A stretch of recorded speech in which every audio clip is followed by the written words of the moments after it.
गणित भी कैसा महान विषय है ना। ऋण और ऋण मिल जाए तो धन बन जाते हैं, परंतु अंक गणित और जीवन के गणित में बड़ा अंतर है। बुरे से बुरा मिल जाए तो कभी अच्छा सिद्ध नहीं हो सकता। यदि दो बुरे संधि कर तो वो अधिक भयंकर सिद्ध होते हैं। ऐसे में उनकी मित्रता का, उनकी संधि का विच्छेद आवश्यक है, चाहे वो किसी भी भांति हो।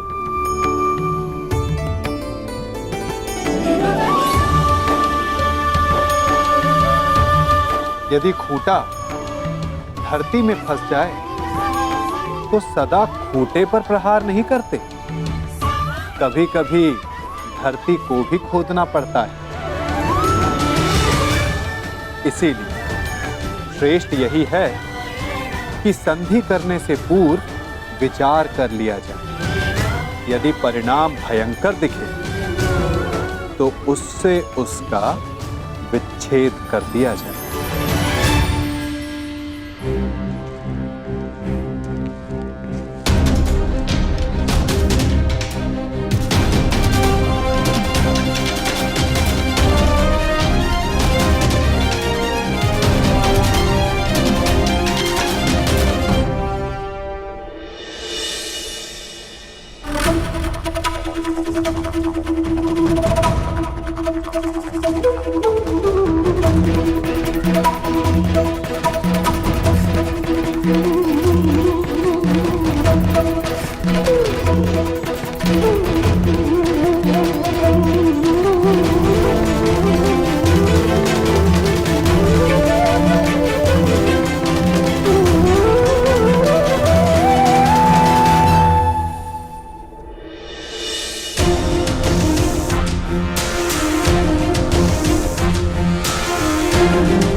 तुम्हें वासुदेव कृष्ण ने भेजा है ना?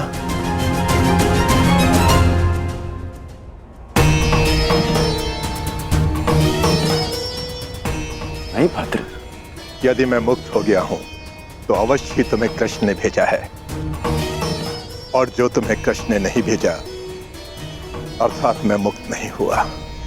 अपना परिचय दीजिए भद्र। मैं विश्वकर्मा हूं, देवताओं का प्रधान वास्तुकार। जरासंध ने मुझे भी यहां बंदी बनाकर रखा था। कल रात्रि श्री कृष्ण ने मुझे सपने में दर्शन दिए। उन्होंने कहा कि वो मुझे स्वयं मुक्त कराने आएंगे, किंतु आश्चर्य वो नहीं आए।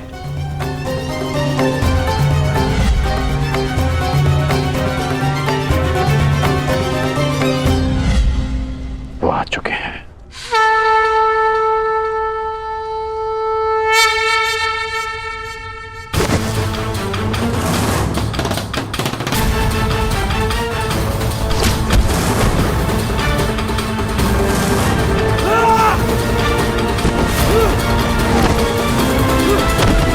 सबके सब मल थक गए।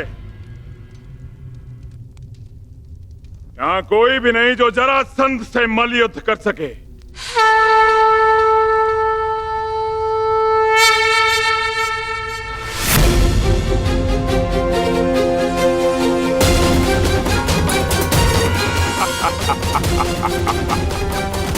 लो, अब ये ब्राह्मण मुझसे मल युद्ध करने आए हैं।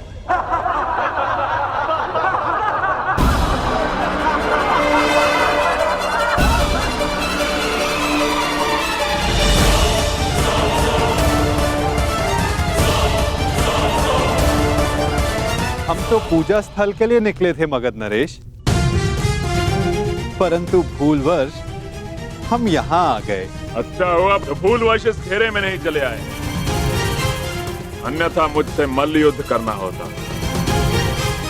अब अपनी भूल सुधारो और यहाँ से चले जाओ। यह स्थल केवल और केवल योद्धाओं के लिए, निर्बल ब्राह्मणों के लिए नहीं। जी राजन, जैसी आपकी इच्छा।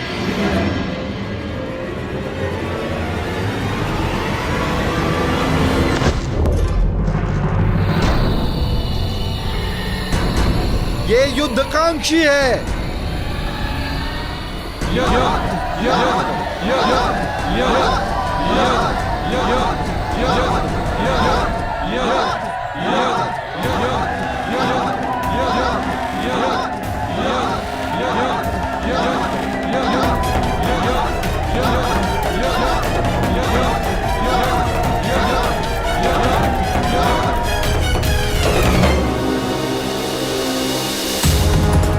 लगता है आपने सुना नहीं ब्राह्मण देव।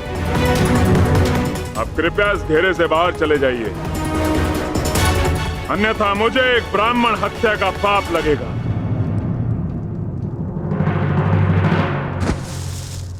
कुछ क्षण पहले आपने सभी को चुनौती दी थी मगध नरेश, तो समझो वो चुनौती मैंने स्वीकार कर ली।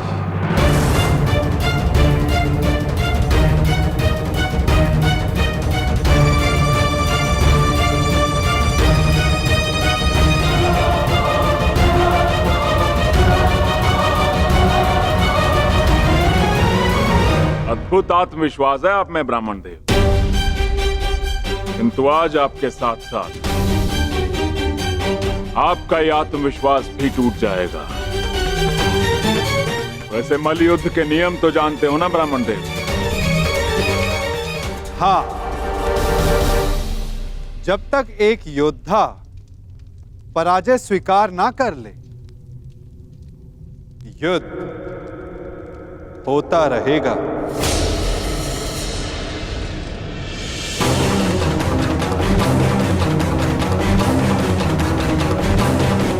स्वीकार है मगध नरेश? स्वीकार है।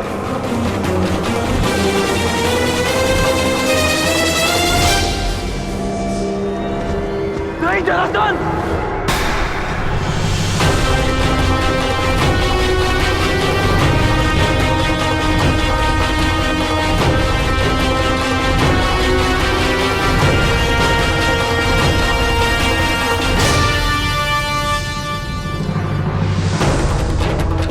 ये चुनौती स्वीकार मत करना।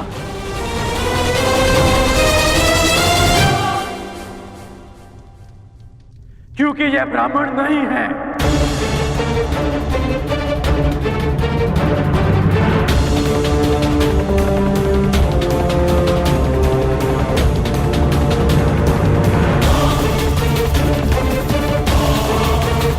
तो फिर कौन है ये? एक योद्धा को युद्ध से पूर्व अपने प्रतिद्वंदी का सत्य परिचय मिले, यही युद्ध नियम है। जिसने तुम्हें चुनौती दी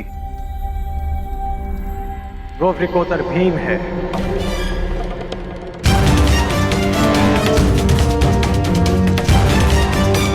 ये धनुर्धारी अर्जुन है।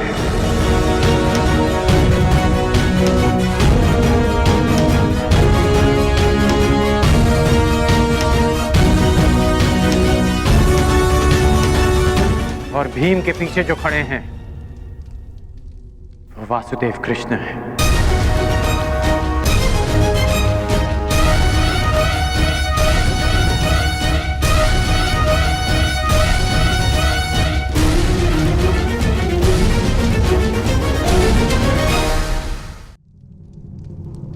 अब सत्य जानने के पश्चात तुम ये चुनौती अस्वीकार कर सकते हो। सत्य कहा अंगराज ने मगध नरेश। अब निर्णय आपका है। परिचय जानकर यदि भयभीत हो तो भीम द्वारा दी गई चुनौती अस्वीकार कर सकते हो।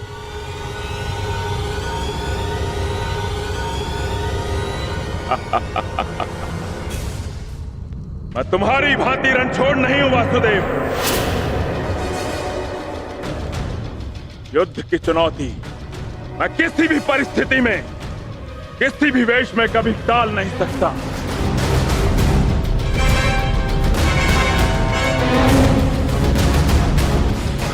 मैं इस चुनौती का अंत करूंगा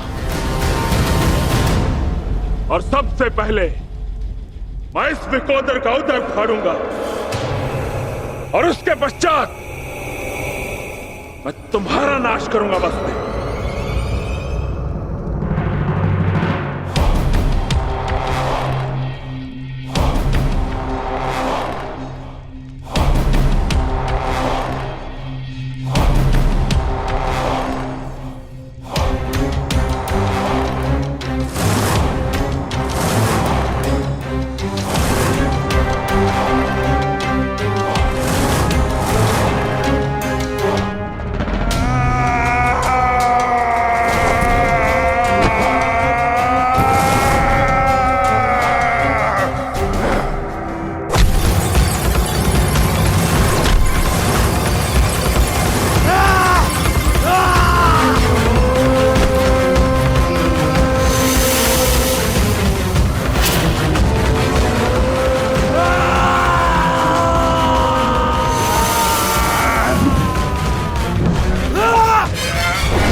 क्या यह युद्ध समाप्त होगा?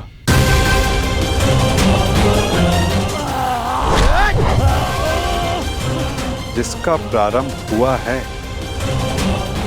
उसका अंत भी निश्चित होता है पार्थ।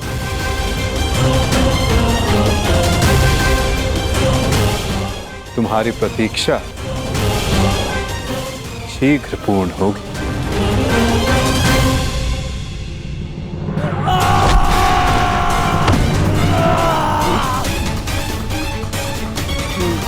उठो जरासंध, युद्ध करो, उठो।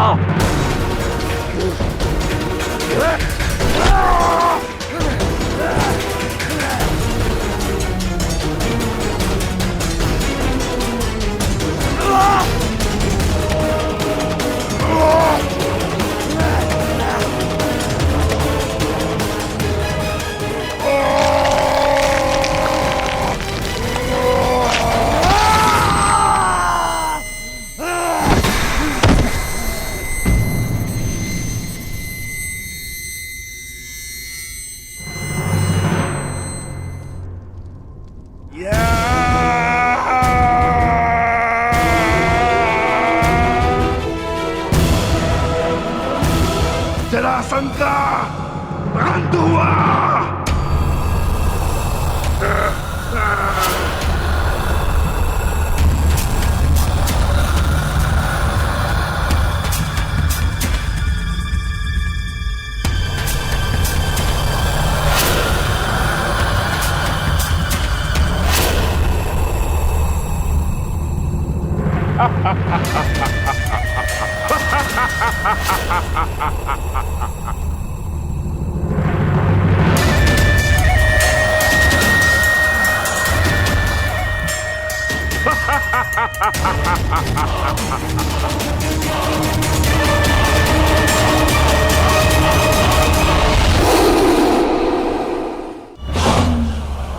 मुझे चुनौती देने से पूर्व मेरे जन्म की कथा तो जान लेते। माता के गर्भ से 2 पिंडों में जन्मा मैं, मृत, और मेरे शरीर को वन में फेंक दिया गया। वहां जरा नामक राक्षसनी ने उन पिंडों की संधि करके जोड़ा और मेरा नामकरण हुआ जरासंध।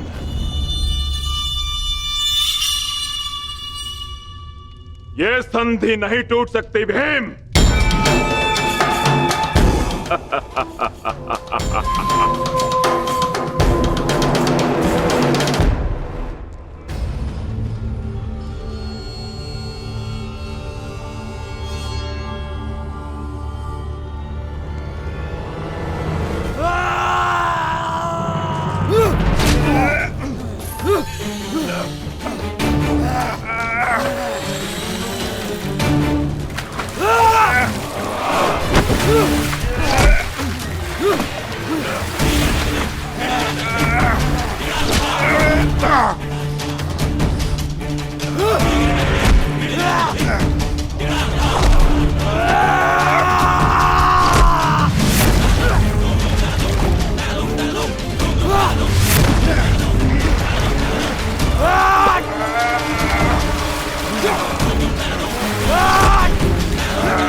ये अन्याय है, ये छल है।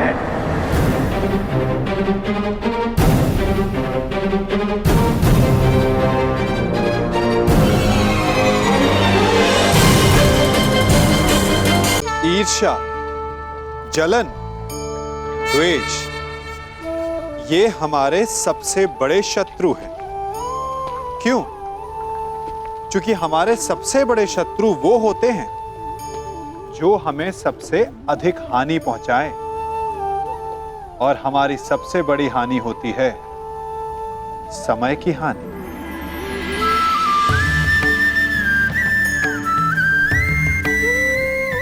सबके पास जीवित रहने का एक सीमित समय होता है। कोई भी सदा अमर नहीं रहता। जलन और द्वेष के कारण हम जो समय अपने विकास और प्रगति में लगा सकते थे, वो समय हम उसके विषय में सोचने में लगा देते हैं जिससे हमें ईर्ष्या है। जलन की अग्नि शत्रु से अधिक स्वयं को जलाती है,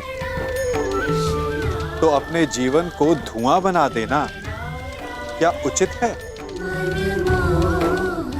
किसी की प्रगति को देखकर अपने मन में ईर्ष्या और जलन लाने से उचित क्या ये नहीं होगा कि हमारे कारण किसी के होठों पर मुस्कुराहट आए?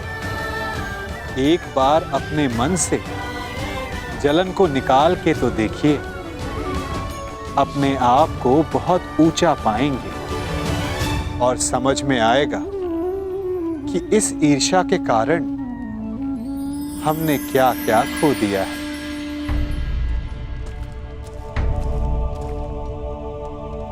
ये अनीति है। कैसी अनीति अंगराज? मल्ल युद्ध जरासंध ने स्वीकारा और नियम यही था कि युद्ध दोनों में से एक योद्धा की पराजय स्वीकारने तक या मृत्यु तक होता रहेगा। जरासंध ने पराजय स्वीकारी नहीं, अंततः उसे मृत्यु प्राप्त हुई। कर्ण, अकारण किसी का वध करना क्या ये अनीति नहीं? जरासंध ने भीम को क्या हानि पहुंचाई थी? तो उस सर्प ने तुम्हें क्या हानि पहुंचाई थी कर्ण, जिसका तुमने वध कर दिया था? मैंने उस सर्प का वध किया क्योंकि वो मेरे निरपराध सारथी को डसने वाला था। यदि वो सर्प दंड का भागी था तो जरासंध भी दंड का भागी था कर्ण, जिसने 100 राजाओं की बलि चढ़ानी चाहिए। परंतु मैंने उन 100 राजाओं को मुक्त किया, फिर उसका वध क्यों किया? तुमने जरासंध से संधि की, 100 राजाओं को मुक्त भी करवाया कर, परंतु ये संसार क्या जरासंध के आतंक से मुक्त था? नहीं कर। तुम किसी की प्रवृत्ति नहीं बदल सकते मित्र, और जरासंध की प्रवृत्ति थी आतंक फैलाना, इसीलिए उसका विनाश आवश्यक था। मैं अपने ज्येष्ठ भ्राता महाराज युधिष्ठिर की ओर से यह घोषणा करता हूं कि आज आप जरासंध के आतंक से सदा सदा के लिए मुक्त हुए। महाराज युधिष्ठिर की जय, वासुदेव कृष्ण की जय, महाराज युधिष्ठिर की जय, वासुदेव कृष्ण की जय। हम सब आपके आभारी हैं महावीर अर्जुन। हम सब अपने आप को महाराज युधिष्ठिर के अधीन स्वीकार करते हैं। जो अधीन हो वो दास होता है, और हमें दास नहीं,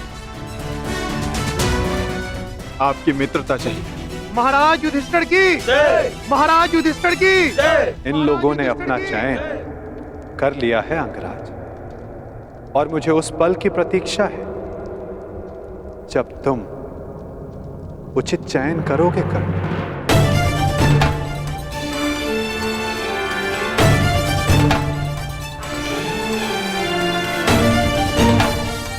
आप ही ने कहा था कि जीवन में कुछ उचित अनुचित नहीं होता।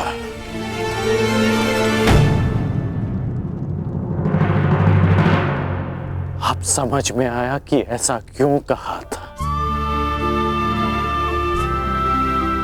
यदि कुछ है तो वो है कर्म, और आपके कर्म के परिणाम। और मेरे कर्म मेरी दृष्टिकोण में उचित हैं, और आपके कर्म आपकी दृष्टिकोण में। अद्भुत। तुम मुझे कभी चकित करने में असफल नहीं होते मित्र। प्रत्येक बार तुमसे मिलकर तुम्हारे लिए मेरा सम्मान और अधिक बढ़ जाता है। वासुदेव, मैं आपको सावधान करता हूं कि जिनकी सहायता और उत्थान के लिए आप ये प्रयास कर रहे हैं, कि जिनके पक्ष में आप मुझे ले जाना चाहते हैं, एक दिन वही आपका सम्मान भंग करेंगे, आपको लज्जित करेंगे।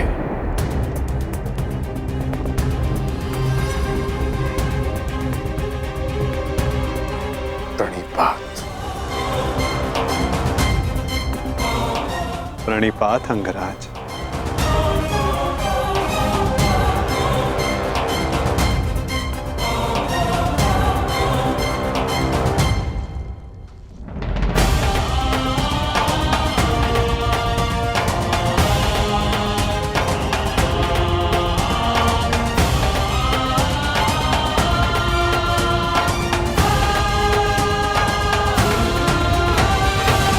वासुदेव, स्वप्न में आपने मुझसे कहा था कि आप हमें मुक्त कराने आ रहे हैं। वो स्वप्न ही था या सत्य? मनुष्य के स्वप्न ही उसके भविष्य का, उसके अस्तित्व का परिचय होते हैं भद्र विश्वकर्मा।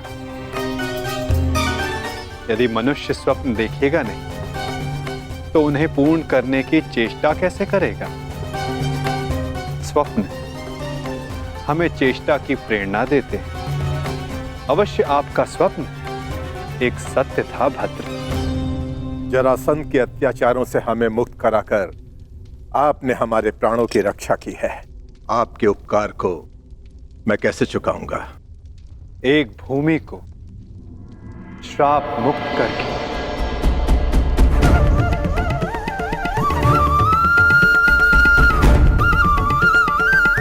मैं? हाँ, क्योंकि जहां श्राप हो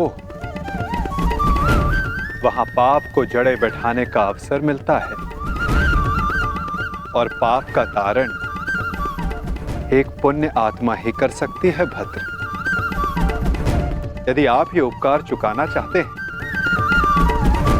तो आपको युधिष्ठिर के राज खांडवप्रस्थ के श्राप को हरना होगा, और यदि नहीं तो भी यह आपकी इच्छा पर निर्भर करता है। निर्णय आपका है भद्र।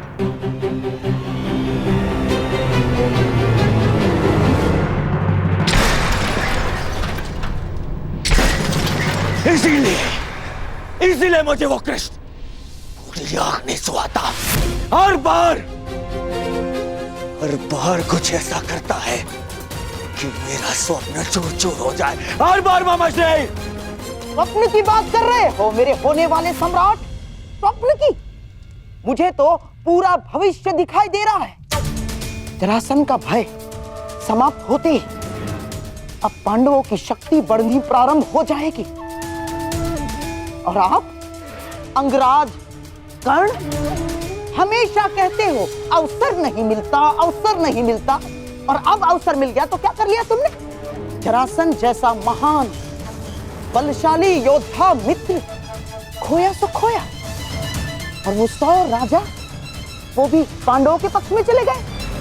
मेरा कर्तव्य जरासंध को हमारे पक्ष में करना था जो मैंने किया, परंतु वो राजा किसके पक्ष में जाएंगे, इस विकल्प के चयन पर उनका अधिकार था, मेरा नहीं।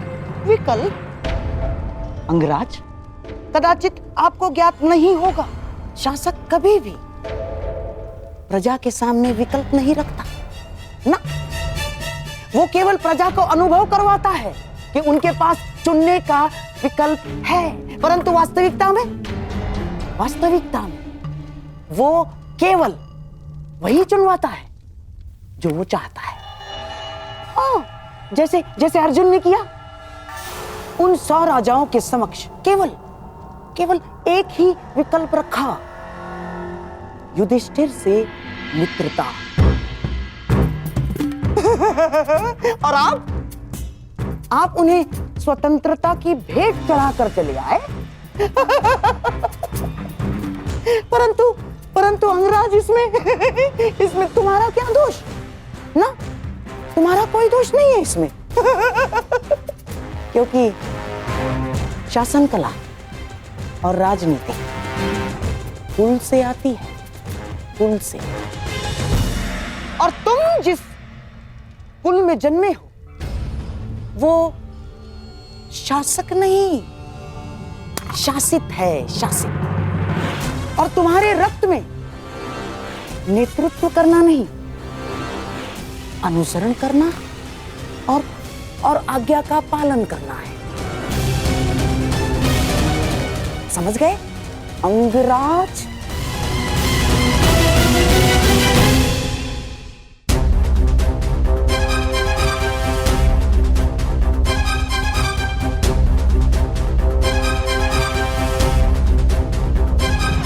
मुझे प्रसन्नता है कि मेरा जन्म उस कुल में हुआ जहां रथ चक्र बनाए जाते हैं, कुचक्र नहीं, जहां आज्ञा का पालन किया जाता है, षड्यंत्र नहीं। मित्र दुर्योधन ने जो मुझसे कहा, मैंने उसका अनुसरण किया, षड्यंत्र नहीं। बस मामाश्री, वहां वो पांडव अपना बल बढ़ा रहे हैं और आप मेरे मित्र का अपमान कर रहे हैं मामाश्री। धन्य हो मेरे होने वाले सम्राट, यहां तुम्हारा मित्र तुम्हारा भविष्य पांडवों की झोली में डालकर चला आया और तुम मान और अपमान को लेकर बैठ गए। परंतु अब मैं दर्शक बनकर नहीं बैठूंगा ना। अब इस खेल की कमान मैं संभालूंगा। उस वासुदेव कृष्ण के इस छल का उत्तर मैं भी छल से ही दूंगा। वासुदेव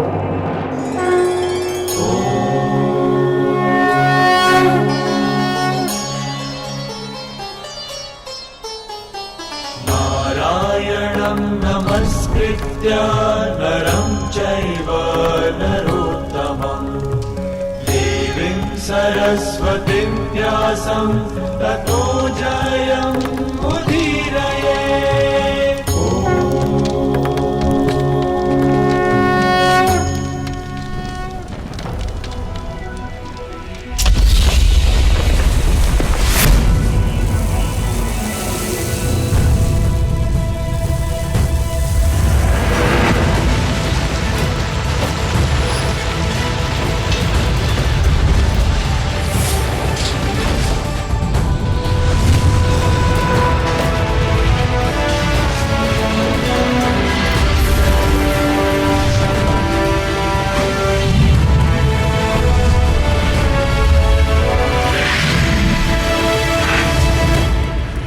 देवराज इंद्र के आशीर्वाद से निर्मित ये भव्य नगर इंद्रप्रस्थ कहलाएगा।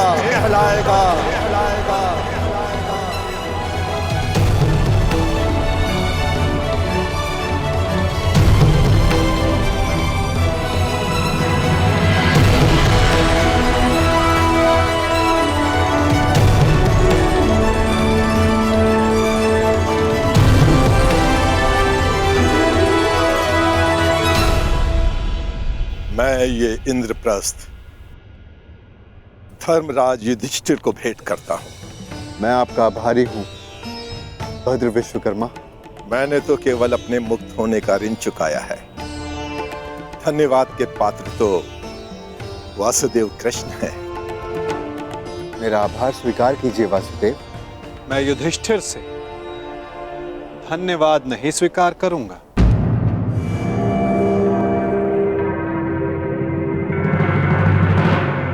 क्यों वासुदेव?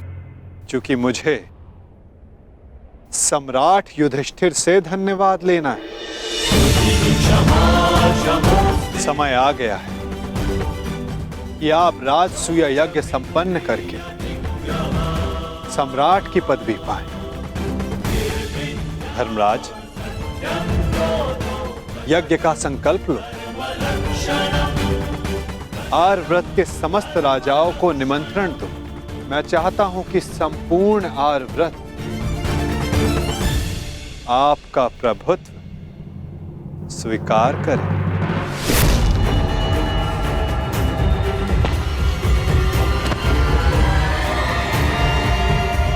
वो महाअभिमानी भी जिन्हें लगता है कि पूरे संसार में उनका कोई तोड़ नहीं।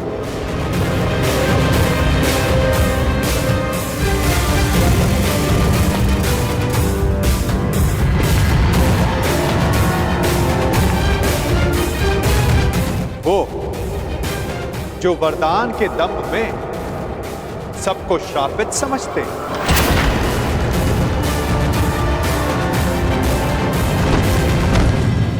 वो जिनका प्रारब्ध इस राजसूय यज्ञ से जुड़ा है।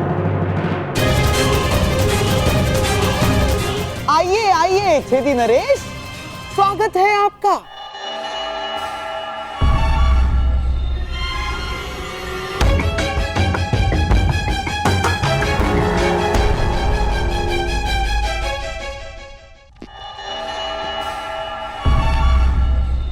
शानदार नरेश, टूटी टांग के लिए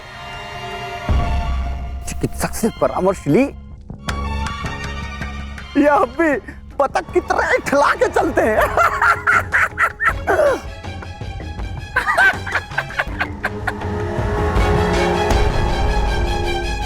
केश जितने श्वेत हो रहे हैं, दंत पंक्ति उतनी ही काली होती जा रही है। छेदी नरेश, कदाचित आप भूल रहे हैं कि आप किसका उपहास कर रहे हैं।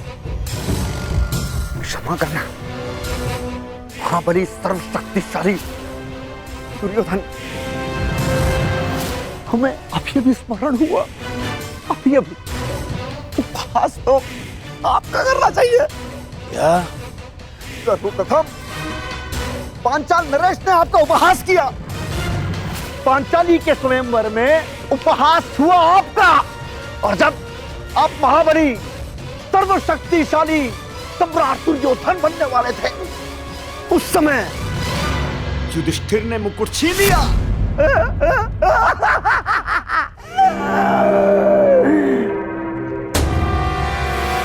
और जब तुम युवराज बने, तब तक युधिष्ठिर राजा बन चुका था। राजा! कहावत याद आई, धोबी का श्वान न घर का न घाट का। बस क्षमा करना, मत करना। मैं मूर्ख हूं, दुष्ट हूं, अस्त्र शक्तिशाली है।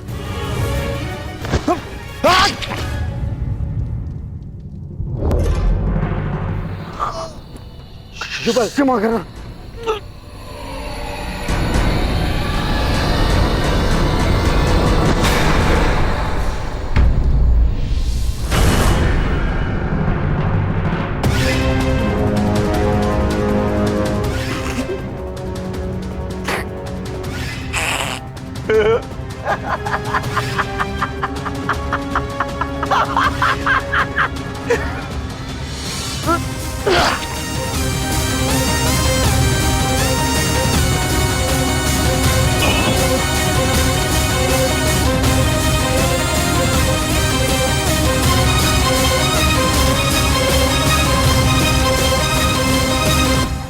समझ में आया मेरे होने वाले सम्राट। मैंने छेदी नरेश को अकेले में मिलने के लिए क्यों बुलाया? इन्हें वरदान है, वासुदेव कृष्ण के अतिरिक्त इन्हें और कोई नहीं मार सकता। हाँ, और वासुदेव कृष्ण भी इनका वध तभी कर सकते हैं जब ये उनके समक्ष 100 अपराध पूर्ण ना कर लें।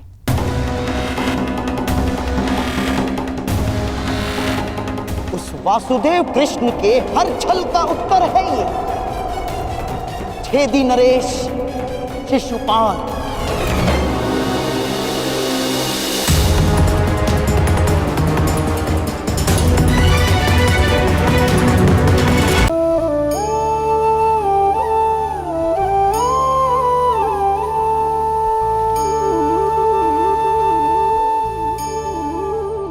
विश्वास ये केवल शब्द नहीं, ये वो नींव है जिस पर मनुष्य का जीवन टिका हुआ है।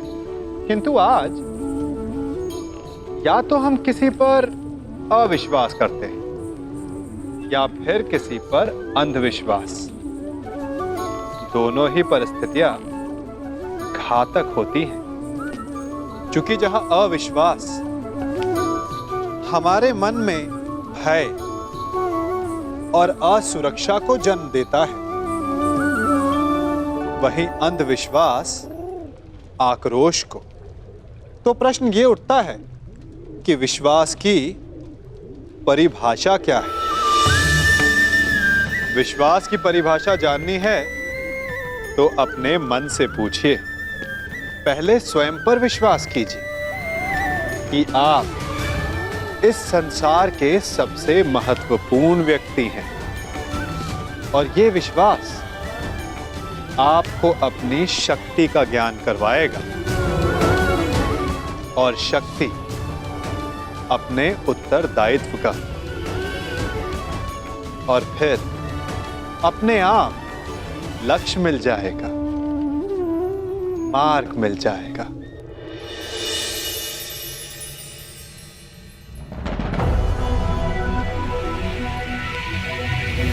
ये माया महल है वासुदेव।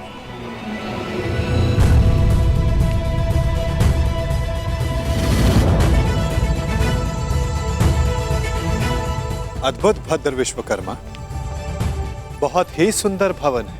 मैंने सोचा देवी पांचाली के मनोरंजन के लिए कुछ विशेष प्रयास कर लूं।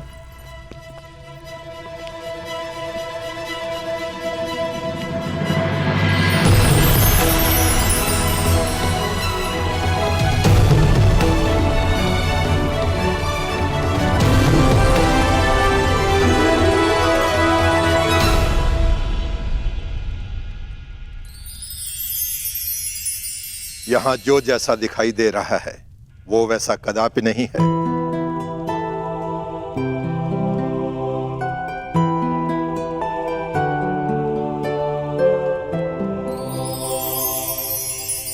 गुप्तचरों से सूचना प्राप्त हुई कि पांडव राजसूय यज्ञ करने वाले हैं और आप भी वहां जाएंगे। यद्यपि कृष्ण के मित्र मेरे स्वाभाविक शत्रु हैं, हाँ। परंतु पिता के आदेश के कारण जाना होगा। तो कुछ ऐसा कीजिए ना कि आपके स्वाभाविक शत्रुओं का प्रयोजन विफल हो जाए। नीति कहती है कि यज्ञ में निमंत्रित अतिथि का अतिथेय द्वारा अपमान हो जाए तो यज्ञ भंग हो जाता है।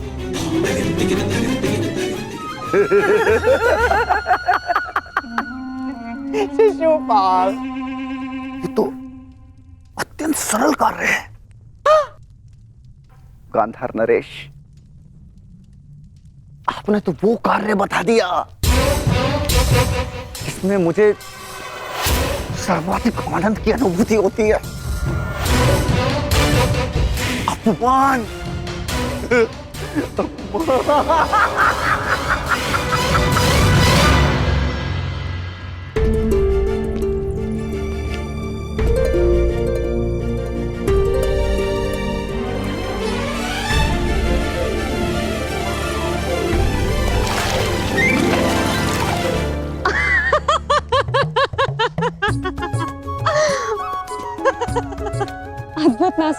जहाँ जल दिखता है वहाँ भूमि है, और जहाँ भूमि दिखती है वहाँ जल।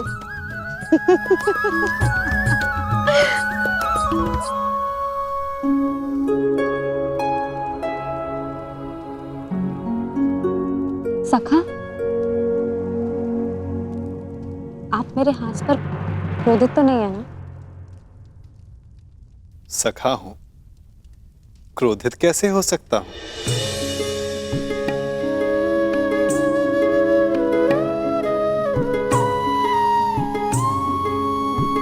परंतु कदाचित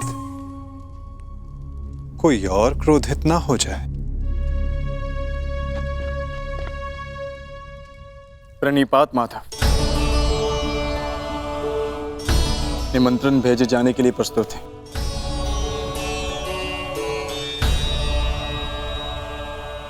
तो पहला निमंत्रण हस्तिनापुर जाएगा।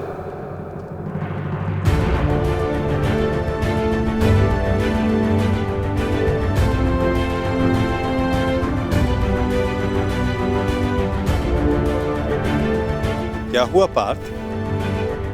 कुछ व्यथित दिखाई देते हो। हाँ माता, शंका है कि क्या दुर्योधन यहां आना स्वीकार करेगा? उसे तो हमारी उन्नति तनिक भी नहीं सुहाती,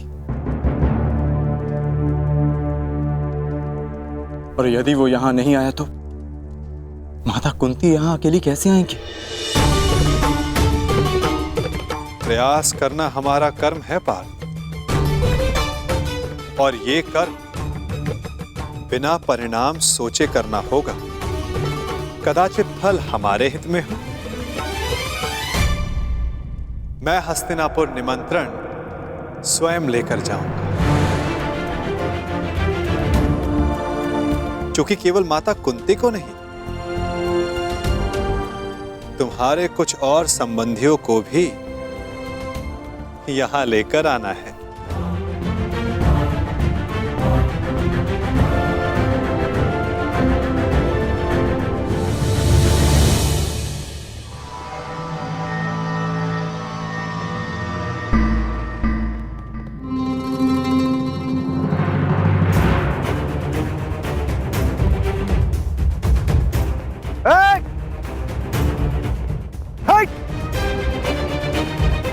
देख नहीं रहे तुम्हारे समक्ष छेदी नरेश शिशुपाल खड़े हैं।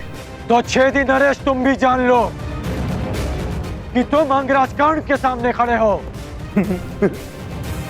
तो तुम हो अंगराज कर्ण।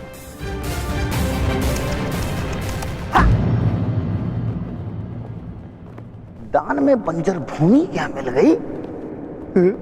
स्वयं को राजा समझ बैठा। भूल गए कि सूत का काम रथ की बागडोर संभालना है, राज्य की नहीं।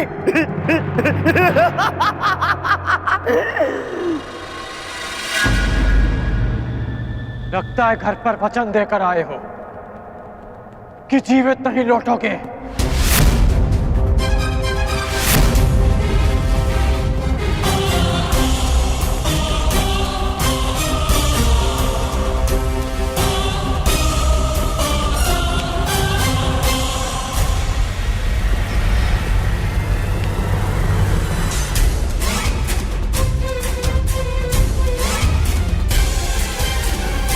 अरे मित्रकर्ण, ये शिशुपाल है, ये मेरे अतिथि हैं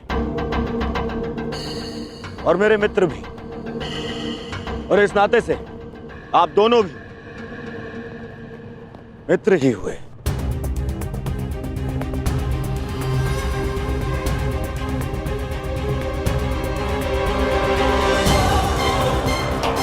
मेरा केवल एक ही मित्र है, और वो हो तुम। और तुम्हारे अतिरिक्त किसी को मित्र बनाना होगा तो इस बार चयन में सावधानी बरतूंगा।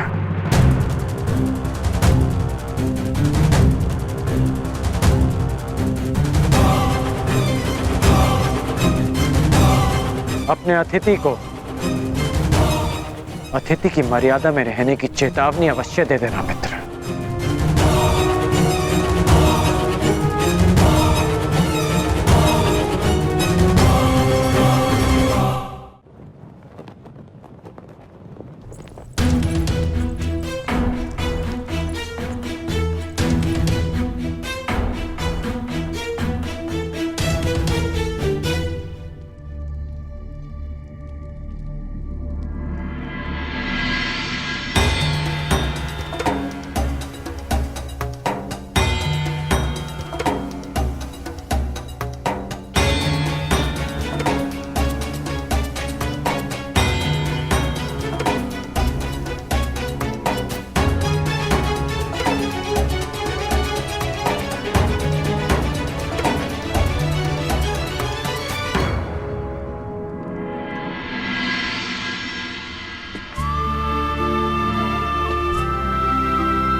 आओ अंगराज, तुम्हारी ही प्रतीक्षा थी।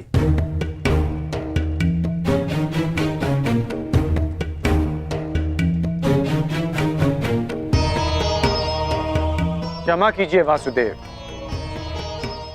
मुझे ज्ञात नहीं था कि आप भी यहाँ हैं। कोई समस्या नहीं मित्र।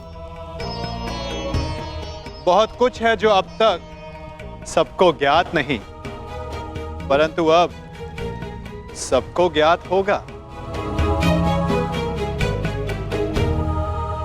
मैं वासुदेव कृष्ण इस सभा में उपस्थित समस्त जनों को अपनी और राजा युधिष्ठिर की ओर से प्रणाम करता हूं और उनकी ओर से आप सबको निमंत्रण देता हूं। कैसा निमंत्रण वासुदेव? अपनों को निमंत्रण आनंदो उत्सव के लिए ही दिया जाता है महाराज। आपने हस्तिनापुर का एक भाग खांडव प्रस्थ पांडवों को दिया और उन्होंने अपनी परिश्रम और योग्यता से उसे महान इंद्रप्रस्थ में परिवर्तित कर दिया।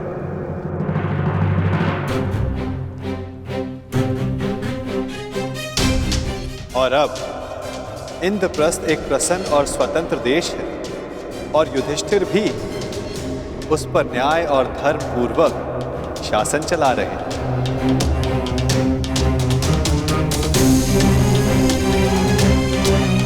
मैं हस्तिनापुर को बधाई देना चाहता हूं कि धर्मराज राजसूया यज्ञ संपन्न करके चक्रवर्ती होने जा रहे हैं और उन्होंने सादर आप सबको इस यज्ञ के आयोजन में निमंत्रित किया है।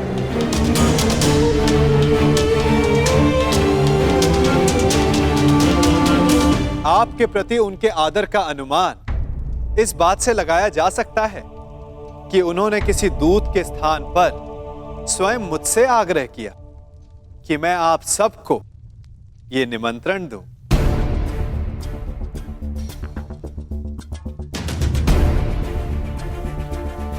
वासुदेव, यह जानकर प्रसन्नता हुई कि पांडव पुत्रों ने बंजर भूमि को इंद्रप्रस्थ बना दिया। महाराज, इस समारोह में हमारा सम्मिलित होना आवश्यक है।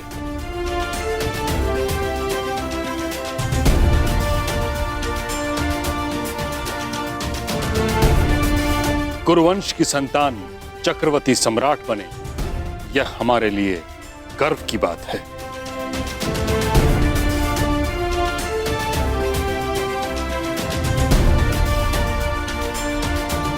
ये कुरु परिवार के लिए अवश्य गर्व की बात है ताचरी, परंतु हस्तिनापुर यदि इस यज्ञ में सम्मिलित हुआ तो क्या यह राजनीतिक रूप से उनकी अधीनता मानने के समान नहीं होगा?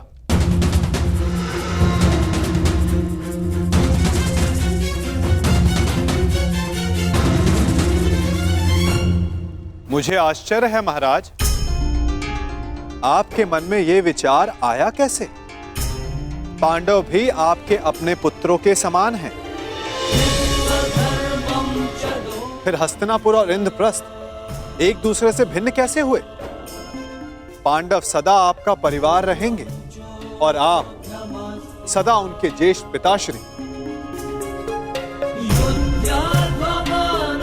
जिनकी माता ने परिवार के मान के लिए इंद्रप्रस्थ में नहीं अपितु हस्तिनापुर में रहना श्रेयस्कर समझा, वो पांडव आपको अपने अधीन बनाने का विचार अपने मन में कैसे ला सकते हैं? फिर भी निर्णय आपका है। आप चाहें तो पांडवों को अपना मानकर उन्हें आशीर्वाद दे सकते हैं,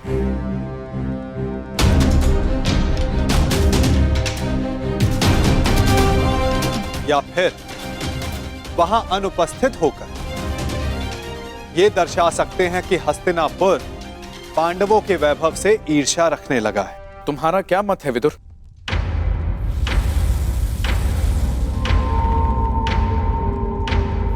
मेरा मत है कि यज्ञ में जाना उचित होगा।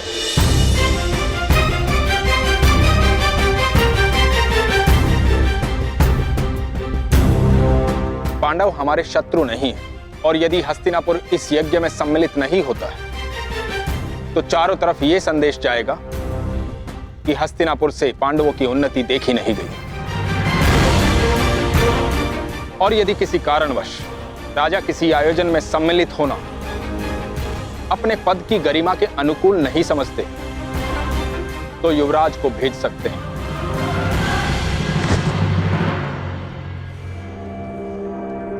यदि ताचरी और विदुर का यही सुझाव है तो हस्तिनापुर उस समारोह में अवश्य सम्मिलित होगा।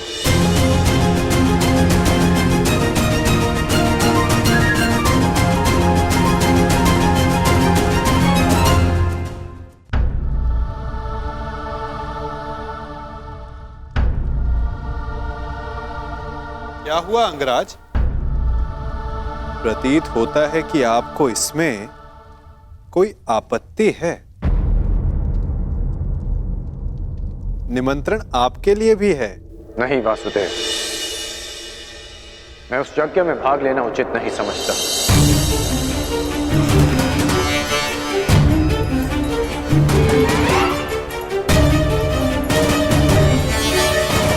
कारण?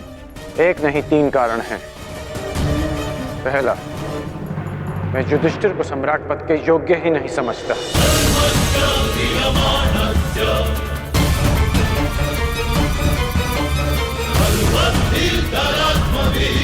दूसरा, मेरी दृष्टि में युधिष्ठिर युवराज दुर्योधन से उत्तम शासक नहीं है।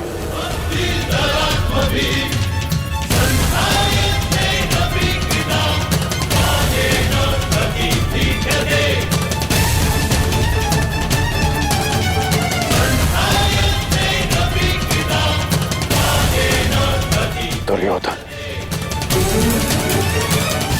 नियमों में बंधकर प्रजा पर शासन नहीं करते, अपितु प्रजा के लिए नियम बनाते हैं।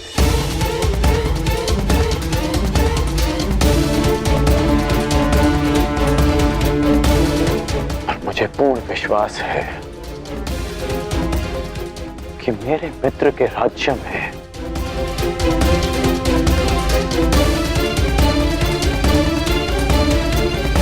फिर से किसी शोण के मुख में पिघला हुआ स्वर्ण केवल इसलिए नहीं भरा जाएगा कि उसने एक सूत होकर वेद पाठ करने का साहस किया।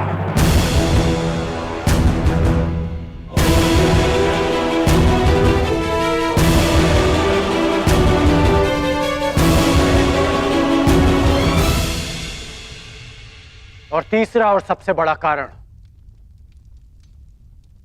मैं धर्मराज के परिवार का सदस्य भी नहीं।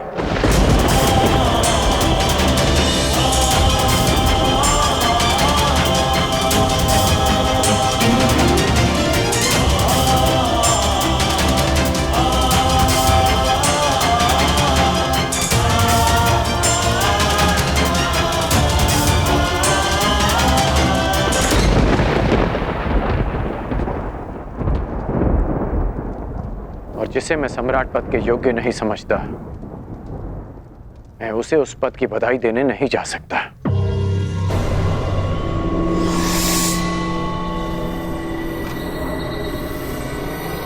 क्षमा कीजिए केशव कि मैं आपके इस निमंत्रण को अस्वीकार कर रहा हूं।